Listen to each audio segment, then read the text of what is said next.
Welcome to Wrestle Capsule. I'm your host, B. Today we're going to be talking about Wednesday Night Dynamite. Let's get into it. So the first match of the night was for the AEW International Championship. It was Orange Cassidy versus Bandido. What was cool was that Bandido was taking on a heel role. At one point, I think Bandido dropped Orange Cassidy on the guardrail, and Bandido gave no F's about it. The back and forth with these men. In the end, Orange Cassidy won because at one point Bandido popped up Orange Cassidy in the air, and Orange was able to come down with an orange punch and was able to pin for the 1-2-3 to retain the International Championship. But it's got me thinking, Orange Cassidy, this run with this championship has been a strong run. I'm wondering who is going to make Orange Cassidy lose his belt. Who's going to take this belt from him? How this is going to go with the crowd, with the direction of Orange Cassidy.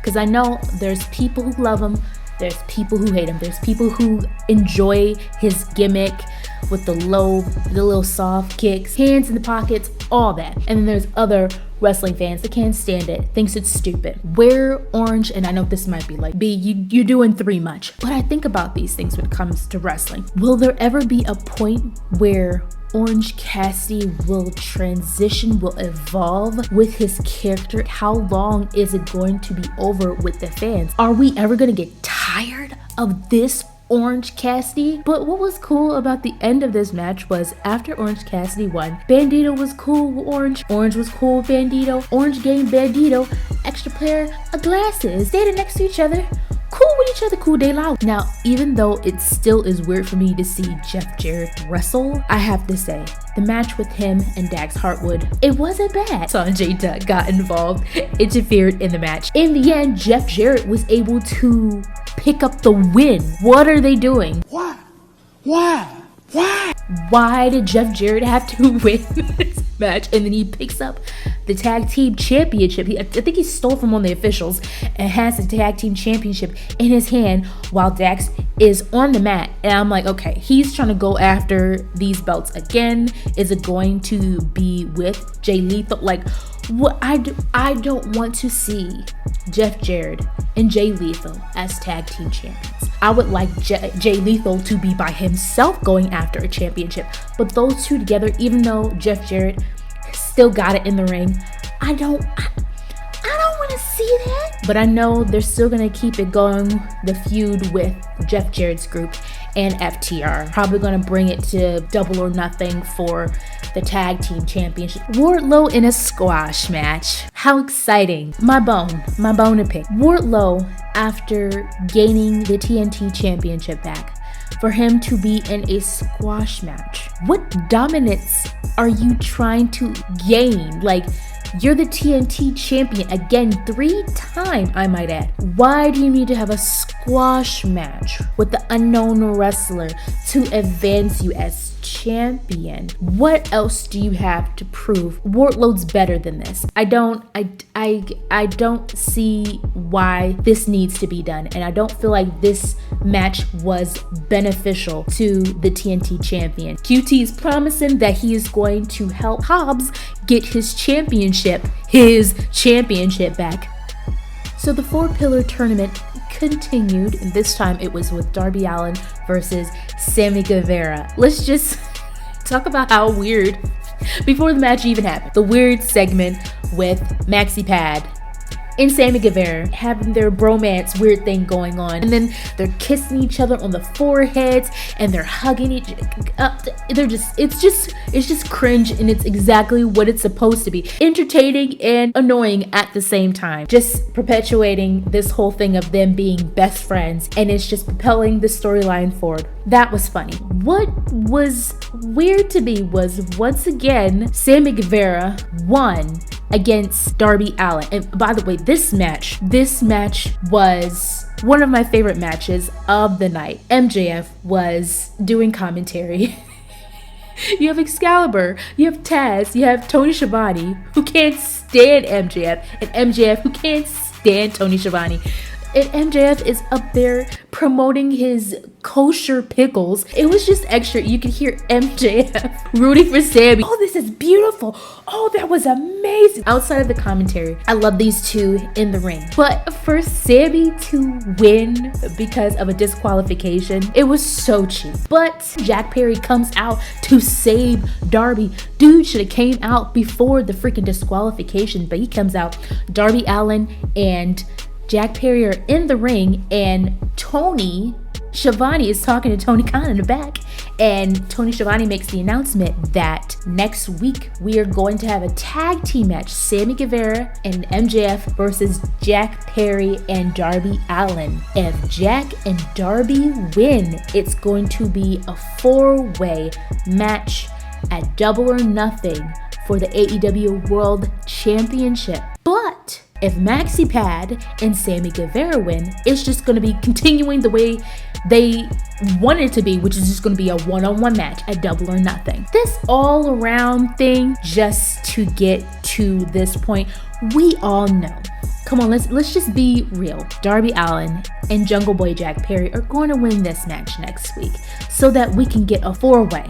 Okay, we've wanted that from the get-go. Okay, we wanted all 4 of the pillars to duke it out at Double or Nothing for the AEW World Championship. We did not want a one-on-one. It was an all-around way just to get back to what it should have been in the first place and make it make sense. So in that regard, I can respect that. But what I liked, Maxi Pad's about to get into his car and Sammy's going to get in there too. How MJF going to say, oh no man, it's full. You can't get it. There's no room for you. Sorry, pal. And the camera panned and you see 0 people in the back. Sammy's pissed. So we're already seeing a breaking down of this fake A friendship.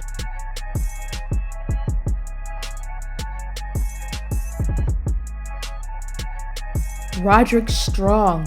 Oh my God! I thought this man was still signed at WWE. At NXT, like what the freak happened? Now he's gonna be with his wife, Marina Shafir. Adam Cole's out there calling out Jericho because of everything that happened last week. Jericho sends out for his lackeys, the jazz holes. They're freaking him up. Bandido and Orange Cassidy, who are newfound friends, come out to help Adam Cole, but that's not enough. That's 4-on-3. Then Roderick Strong comes out of nowhere. Get a 4-on-4. So the jazz holes versus Adam Cole, Orange Cassidy, Bandido, and Roderick Strong. My question is, AEW is already so bloated with all of this wrestling talent. Where is Roderick going to be in all this after this feud is over with the jazz holes? Like, are they going to put him back in a group? I can't see that. I feel like that would be limiting. It's been so long since I've seen Jade Cargill on Dynamite, because when it comes to the women, Dynamite has just been, Britt Baker, Jamie Hayter, the Outcasts.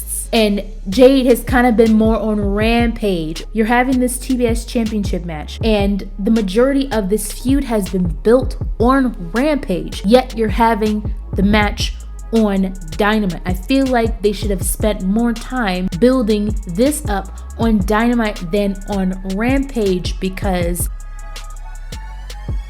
Jade Cargill, now she's 56-0 because she won. Both of these women have the same finisher. Jade has the Jaded, and Taya Valkyrie has the Road to Valhalla. And Taya was about to hit Jade with the Road to Valhalla, and they stopped it because she's not allowed to legally do that maneuver crap thing, and it got her distracted. And then Jade was able to pin for the 1, 2, 3.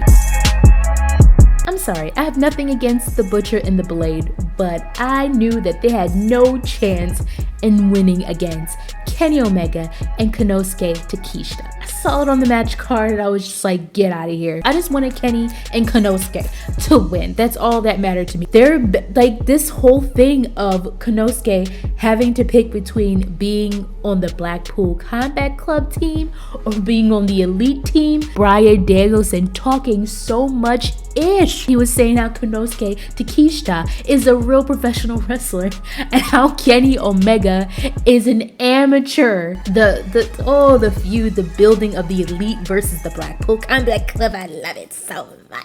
But the Blackpool Combat Club was freaking up Kenny Omega once again in the ring. And you know the Young Bucks gonna come out. They're not gonna let they bruh get freaked up in the ring. So he came out and they trying to help. And Konosuke's all confused. And when Kenny Omega gets his bearings and everything, Konosuke's trying to be the good guy and stop Kenny Omega from stabbing the Blackpool Combat Club with a screwdriver. And then that's how he got distracted. And then Kenny gets freaked up. And then Konosuke gets freaked up. Jon Moxley ends up freaking up Konosuke's face with a screwdriver. I love it so much. So guys, let me know what you thought about Wednesday Night Dynamite. Don't forget to like, comment, and subscribe for more episodes. Thank you guys so much for watching. Signing off. Bye.